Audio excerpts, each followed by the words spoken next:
ಎಲ್ಲ ರೈತ ಬಾಂಧವರಿಗೆ ನಮಸ್ಕಾರ. ಇವತ್ತಿನ ವಿಡಿಯೋ ಬಂದು ಮಷಿನ್ ಕಾಣ್ತಾ ಇದೆಯಲ್ಲ, ಡ್ರೈಯರ್ ಮಷಿನ್. ಇದು ನಿಮ್ಮ ಕಾಳು ಕಡಿಯನ್ನು ಒಣಗಿಸ್ಕೋಸ್ಕರ ಮಾಡಿರೋದು ಒಂದು ಡ್ರೈಯರ್ ಮಷಿನ್ ಅಂತಂದೇಳಿ. ಇದಕ್ಕೆ ಕಾಳು ಒಣಗಿಸುವ ಯಂತ್ರ ಅಂತಂದೇಳಿ ಕರಿಬೋದು. ಇದು ಮೊಬೈಲ್ ಡ್ರೈಯರ್ ಅಂತಂದೇಳಿ ಕರೀತಾರೆ. ಇದು ಆ್ಯಕ್ಚುಲಿ ವರ್ಕ್ ಆಗೋದು ಟ್ಯಾಕ್ಟ್ರ್ ಮೌಂಟೆಡಿಂದ.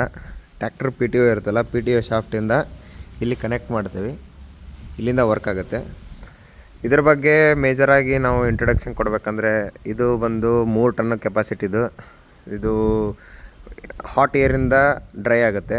ಹಾಟ್ ಏರ್ ಅಂದರೆ ಇಲ್ಲಿದೆ ಅಲ್ಲ, ಇಲ್ಲಿಂದ ಸ್ಪ್ರೇ ಆಗುತ್ತೆ. ಆ್ಯಕ್ಚುಲಿ ಇದು ಫಸ್ಟ್ ಸ್ಟಾರ್ಟಿಂಗು ಬ್ಲೋವರ್. ಇದು ಬ್ಲೋವರಿಂದ ಗಾಳಿ ಬರುತ್ತೆ. ಗಾಳಿ ಬಂದು ಇಲ್ಲೇ ಫೈರ್ ಬರ್ನ್ ಆಗುತ್ತೆ.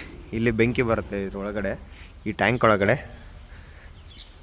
ಇದು ಬರ್ನ್ ಆಗೋದು ಡೀಸೆಲಿಂದ. ಅಲ್ಲಿ ಮೇಲ್ಗಡೆ ಡೀಸೆಲ್ ಟ್ಯಾಂಕ್ ಅಂತಿದೆಯಲ್ಲ, ಈ ಟ್ಯಾಂಕಿಂದ ಡೀಸೆಲ್ ಪಾಸಾಗಿ ಬರ್ನ್ ಆಗುತ್ತೆ. ಇದು ಒಳಗಡೆ ಸ್ಟೋರೇಜ್. ಇದು ಒಳಗಡೆ ಕಾಳು ಸ್ಟೋರ್ ಆಗುತ್ತೆ, ಸೋಯಾಬೀನ್. ಇಲ್ಲಿ ಫೀಡಿಂಗ್. ಇದು ಕಾಳು ಇಲ್ಲೇ ಇನ್ಲೆಟ್ ಆಗುತ್ತೆ, ಕಾಳು ಇಲ್ಲಿ ಒಳಗಡೆ ಹಾಕ್ತೇವೆ. ಇದು ಬಂದು ಔಟ್ಲೆಟ್ಟು ಕಾಳಿಂದು. ಇದು ಪರ್ ಅವರಿಗೆ 1 ತಾಸಿಗೆ 1 ಟನ್ ಒಣಗಿಸೋದಂತ ಕಂಪ್ನಿಯಿಂದ ಕ್ಲೈಮ್ ಮಾಡ್ತಾರೆ. ಬಟ್ ಹೆಂಗಂದರೆ 1 ಟನ್ ಪ್ರಾಪರಾಗಿ 1 ಟನ್ ಬರಲ್ಲ. ಇದು 3 ಟನ್ ಕೆಪಾಸಿಟಿ ಅಂದರೆ ಒಂದು ಬ್ಯಾಚ್ ಆಗುತ್ತೆ. ಒಂದು ಬ್ಯಾಚಿಗೆ 3 ಟನ್. ಒಂದು ಬ್ಯಾಚ್ ಒಣಗಿಸ್ಬೇಕಂದ್ರೆ 3 ಟನ್ ಒಣಗಿಸ್ಬೇಕಂದ್ರೆ 3 ತಾಸು ಟೈಮಿಂಗ್ ಹಿಡಿಯುತ್ತೆ ಇದು, ಈ ಮಷಿನ್ ಬಂದು. ಎವರೇಜ್ ಆನ್ ಎವರೇಜ್ ಟ್ಯಾಕ್ಟ್ರದ್ದು ಪಿ ಟಿ ಒದ್ದು ಏನು ಇದು ಹೋಗುತ್ತಲ್ಲ ಡೀಸೆಲ್ ಕನ್ಸಂಪ್ಷನ್, 3 ಲೀಟ್ರ್ 4 ಲೀಟ್ರ್, ಅದೇ ಸೇಮ್ ಲೀಟ್ರ್ ಪರ್ ಅವರಿಗೆ ಹೋಗುತ್ತೆ. ಇದರಲ್ಲಿ ಒಂದು 2 ಸೇರಿ, ಟ್ಯಾಕ್ಟ್ರದ್ದು ಮತ್ತು ಈ ಮಷೀನದ್ದು ಡೀಸೆಲ್ ಸೇರಿ ಪರ್ ಅವರಿಗೆ 7 ರಿಂದ 8 ಲೀಟ್ರ್ ಡೀಸೆಲ್ ಕನ್ಸಂಪ್ಷನ್ ಆಗುತ್ತೆ ಅಂತಂದೇಳಿ ಕಂಪ್ನಿ ಕ್ಲೈಮ್ ಮಾಡುತ್ತೆ. ರೈತರಿಗೆ ಭಾಳ ಉಪಯೋಗವಾಗಿರೋದು ಮಷಿನ್ ಇದು. ಈಗ ಕಾಳು ರೋಡಲ್ಲಿ ಹಾಕಿ ಒಣಗಿಸೋದಕ್ಕಿಂತ ಇದರಲ್ಲಿ ಹಾಕಿ ಒಣಗಿಸಿದರೆ ಫಾರ್ಮರಿಗೆ ಟೈಮಿಂಗು ಸೇವ್ ಆಗುತ್ತೆ, ಪ್ಲಸ್ ಅವರಿಗೆ ಬೆನಿಫಿಟ್ಸ್ ಇದೆ, ಗ್ರೀನ್ ಲಾಸಸ್ ಆಗೋಲ್ಲ. ಇದರಲ್ಲಿ ಇನ್ನೊಂದು ಕಂಪ್ನಿ ಕ್ಲೈಮ್ ಮಾಡೋದಂತಂದರೆ, ಇದರಲ್ಲಿ ಹಾಕಿದರೆ ಇನ್ನು ಜರ್ಮಿಷನ್ ಬರಲ್ಲ ಅಂತಂದೇಳಿ ಫಾರ್ಮರ್ಸ್ ಒಂದಿಷ್ಟು ಜನ ಕ್ವಶನ್ ಮಾಡಿದಾಗ ಅವ್ರ ಕಂಪ್ನಿಯವರೇ ಹೇಳಿದ್ರು, ಇಲ್ಲ ಜರ್ಮಿಷನ್ ಬರುತ್ತೆ ಅಂತಂದೇಳಿ. ಯಾಕಂದರೆ ಇದರಲ್ಲಿ ಟೆಂಪ್ರೇಚರ್ ಕಂಟ್ರೋಲ್ ಇರುತ್ತೆ. 70 ಡಿಗ್ರಿ ಸೆಲ್ಸಿಯಸ್ ಹೀಟಲ್ಲಿ ಹಾಟ್ ಏರ್ ಸ್ಪ್ರೇ ಮಾಡೋದ್ರಿಂದಾಗಿ ಜರ್ಮಿಷನ್ಗೆ ಯಾವುದು ಲಾಸ್ ಆಗೋಲ್ಲ ಅಂತಂದೇಳಿ ಕಂಪ್ನಿ ಕ್ಲೈಮ್ ಮಾಡ್ತಿದೆ.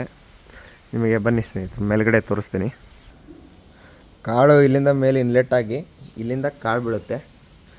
ಇದೇ ಕಾಳು ಮತ್ತು ಅದೇನು ನಿಮಗೆ ಬಾರ್ ಕಾಣ್ತಿದ್ದಾವಲ್ಲ, ಅಲ್ಲಿ ಕಾಳು ಹಾಟ್ ಏರ್ ಅಲ್ಲೇ ಸ್ಪ್ರೇ ಆಗುತ್ತೆ, ಬಿಸಿ ಗಾಳಿ ಸ್ಪ್ರೇ ಆಗುತ್ತೆ. ಅಲ್ಲಿಂದ ಸ್ಪ್ರೇ ಆಗಿ ಮತ್ತೆ ಕೆಳಗಡೆ ಹೋಗಿ ಈ ಕನ್ವೇಯರ್ ಇದೆಯಲ್ಲ, ಈ ಕನ್ವೇಯರಿಂದನೇ ಮತ್ತೆ ರೊಟೇಷನ್ ಆಗುತ್ತೆ. ಇದೇ ಸರ್ಕ್ಯುಲೇಷನ್ ಕಂಟಿನ್ಯೂ ಆಗ್ತಾ ನಿಮ್ಮ ಕಾಳು ಮಾಯ್ಶ್ಚರ್ ಒಣಗುತ್ತೆ. ಸೊ ಸಿಂಪಲ್ ಆಗಿದೆ ಇದು ಮಷಿನ್.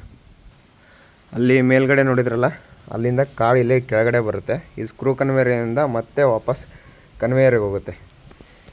ಇಲ್ಲಿದೆ ನೋಡಿ ಕನ್ವೇಯರ್ ಇದೆಯಲ್ಲ, ಇಲ್ಲಿಂದ ಕಾಳು ತಪ್ಪಾಗುತ್ತೆ. ಈ ಗ್ರೇನ್ ಡ್ರೈಯರ್ ಬಗ್ಗೆ ಹೆಚ್ಚಿನ ಮಾಹಿತಿ ಬೇಕಾದರೆ ನಮ್ಮನ್ನು ಸಂಪರ್ಕಿಸಿ. ಯಾರಿಗಾದರೂ ಮಷಿನ್ ಬೇಕಂದರೆ ಹೇಳಿ, ಕೊಡಿಸೋಣ ಒಂದು ಒಳ್ಳೆ ಬೆಸ್ಟ್ ಪ್ರೈಸಲ್ಲಿ. ಕಾಂಟ್ಯಾಕ್ಟ್ ನಂಬರ್ ಬೇಕಂದರೆ ನಿಮಗೆ ಡಿಸ್ಕ್ರಿಪ್ಷನಲ್ಲಿ ಸಿಗುತ್ತೆ contact number. Okay, thank you.